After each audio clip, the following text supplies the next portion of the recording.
So what is Prop 1? Prop 1 is legislation that we're voting on this November, and early vote coming up next week and the week after, for the creation of a healthcare district here in Hidalgo County, Texas.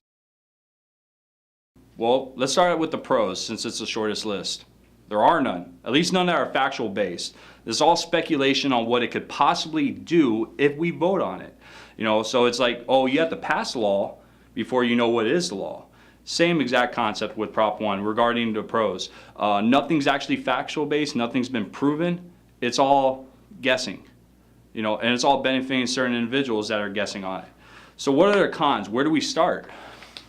Let's talk about the cost effectiveness. The reason why we never had a healthcare district here in Hidalgo County is because of our geographical location.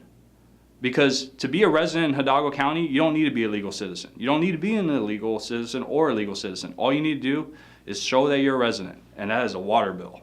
That easy. So why is this an issue? Because you're requiring the taxpayers in Hidalgo County to fund this healthcare district that goes out and funds people that do not pay into the coffers into Hidalgo County. Let it be property taxes, sales taxes, or the other number of things that we are taxed on into prosperity here in the poorest community in the country. The most heavily tax populated county in the state of Texas. And they want to throw an additional tax rate onto us. Doesn't really pass the smell test. I'm not sure why anyone would actually push for this legislation when we have so many other issues that we're facing here in Hidalgo County. Let it be corruption, let it be crime, let it be security, let it be taxes, let it be poverty. We have, I believe, 30% of the people that owe property taxes in Hidalgo County are currently delinquent on bills, and their solution is, hey, let's do another tax. Borderline short bus type stuff right there. I'm not sure where they're getting this from. Well, actually, we do know where they're getting it from, and that goes to our second talking point on the cons. The cronyism that is involved in Prop 1 is beyond anything we've ever seen here in Hidalgo County. It beats out Lupe Trevino, it beats out Kino Flores. This is one of the most corrupt things we've ever seen. And we're in Hidalgo County, we're experts on corruption. So let's go into this. How much money have these state legislators, state senators, county commissioners, mayors received to push this legislation? In the upwards of millions.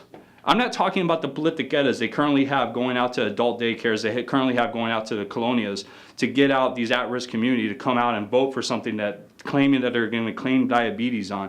I'm talking about money that the political arm of this machine that's pushing for it, that is financially benefiting from it, has paid politicians in order to push this horribly written legislation down the throats of, again, the poorest community in the United States. It is wrong. We're looking at almost $1 million donated to one state senator who's currently up for re-election, I might add, Chuy Hinojosa.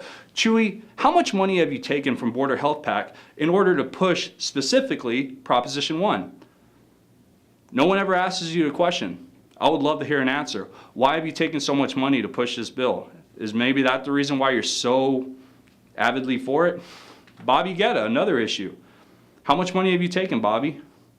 Upwards of $250,000, right? It might be a little bit less. I might be off on the numbers, but you've taken a good sum of money from Border Health PAC, which is the political financing arm behind the healthcare district. Our county commissioners, our county judge, $85,000, right, Ramon Garcia, that you've taken so far this political season, and you're not even up for re-election. Why are they paying you so much money, Ramon? I would love an answer. I'm pretty sure Hidalgo County would love an answer. I know we'll be asking you this when you are up for re-election next election cycle, so just keep that in the back of your head. So let's compare Hidalgo County Healthcare District, if it passes, to other healthcare districts. This is the main talking point for Healthy Hidalgo, so maybe we should recap it from our angle.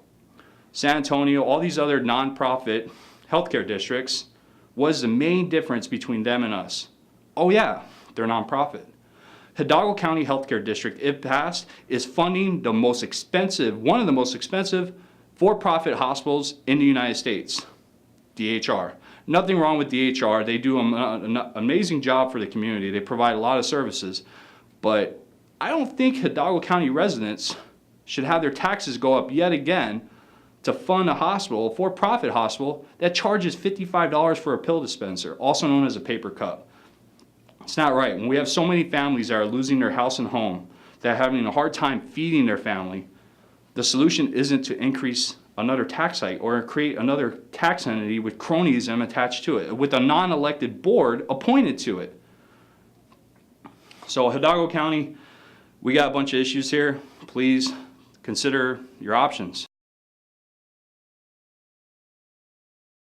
I'm always asked, like, what are the solutions, especially by the people pushing for Proposition 1. Well, what are your solutions? And I agree with them. If you see a problem and you want to end it, there has to be a solution. I agree. The problem is that our solutions take legislative effort. And I don't think we're going to get legislative effort down here in Hidalgo County with the corruption that we have involved with our current state reps and state senators. So I don't think there is a plausible solution at this point. But if I was a state rep or if I was a state senator, to meet these people halfway, what I would propose, first off, if you're going to create a healthcare district, let's fund a nonprofit county hospital. I don't agree with the tax hike. I think there's other issues that are more important than healthcare districts here in Hidalgo County, but they have to have it. That's the solution right there, is let's fund a nonprofit hospital and not a for-profit hospital.